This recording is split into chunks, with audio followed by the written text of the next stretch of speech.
আসসালামু আলাইকুম ভিউয়ার্স, কেমন আছেন সবাই? আশা করি সবাই খুব ভালো আছেন। আমিও আল্লাহর অশেষ রহমতে অনেক ভালো আছি। আমাদের বাস ছেড়ে দিয়েছে পটুয়াখালীর উদ্দেশ্যে। বাস ছাড়তে না ছাড়তেই পাশে দেখলাম একটা ভাই চিড়া ভাজা বিক্রি করতেছে। তো আমি, আমার হাজব্যান্ড আর আমার মেয়েদেরকেও কিনে দিলাম চিড়া ভাজা। ফাঁকে আমি ওর সাথে একটু কথা বলে নিলাম। আমরা চিড়া ভাজা খেতে খেতে বাহিরের ভিউটা দেখছিলাম আর ওর কথা ভাবছিলাম। দেখেন কত ছোট্ট বয়সে নিজে কাজ করে খাবার চেষ্টা করে। কিছু কিছু মানুষ আছে তো অলস, কাজ করে মোটে খেতেই চায় না, কাজ দেখলে ভয় পালায়। যাই হোক, খেতে খেতে আমরা দেখলাম আমাদের বাস চলে আসছে পটুয়াখালীতে। বাস থেমে গেল, এখন সবাই নেমে যাচ্ছে, আমরাও নামবো। যেহেতু আমরা পিছনে বসছি, আমরা একটু সবাই শেষেই নামতে হচ্ছে। আমার মেয়ে যাচ্ছে আগে আগে। আমরা বাস থেকে নেমে একটা অটোতে উঠে পড়লাম। এই যে বাস স্ট্যান্ডের কাছেই কিন্তু অনেক রেস্তোরাঁ আছে, আপনারা বাস থেকে নামলেই যদি খেতে ইচ্ছা করে, ক্ষুধা লাগে, খেতে পারবেন।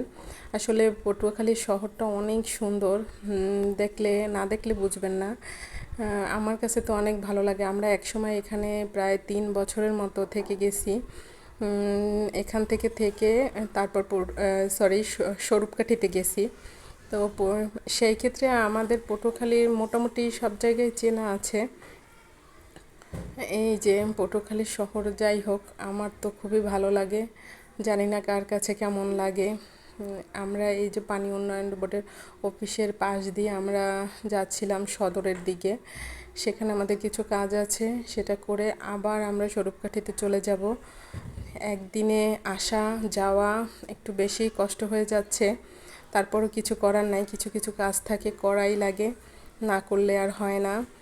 যাই হোক, দেখাচ্ছিলাম আপনাদের চারপাশে ভিউটা। মাশাল্লাহ মাশাল্লাহ। আমরা যখন ছিলাম তখন কিন্তু এই ধরনের বিল্ডিং ছিল, এত ঝাঁ চকচকে ছিল না। এখন তো মানে এই 2-3 বছরের ভিতরে অনেক পরিবর্তন হয়ে গেছে। এখানে কিন্তু একটা পার্কও আছে বাচ্চাদের, সেটা হচ্ছে শেখ রাসেল পার্ক। মাশাল্লাহ লেভেলের সুন্দর। ওখানে বাচ্চাদের নিয়ে গেলে ওদের একদম মন ভরে যাবে। যাই হোক, আমরা যাচ্ছিলাম সদরের দিকে আর আপনাদের শহরের ভিতরটা দেখাচ্ছিলাম যে কত সুন্দর পটুয়াখালী শহরটা। মাশাল্লাহ মাশাল্লাহ। আসলে এখানে অনেক কাজ হয়েছে এই 2-3 বছরের ভিতরে, একদম ঝাঁ চকচকে করে ফেলছে সব কিছু। যাই হোক, আজকের এই পর্যন্তই। আবার দেখা হবে অন্য কোনো ভিডিও নিয়ে। আপনারা আমার জন্য দোয়া করবেন আর আমার ভিডিওটা পুরোটা দেখবেন, কেটে কেটে দেখবেন না। আর সামনের দিকে যাওয়ার জন্য আমার জন্য দোয়া করবেন। আজ এই পর্যন্তই। আসসালামু আলাইকুম, টাটা, বাই বাই।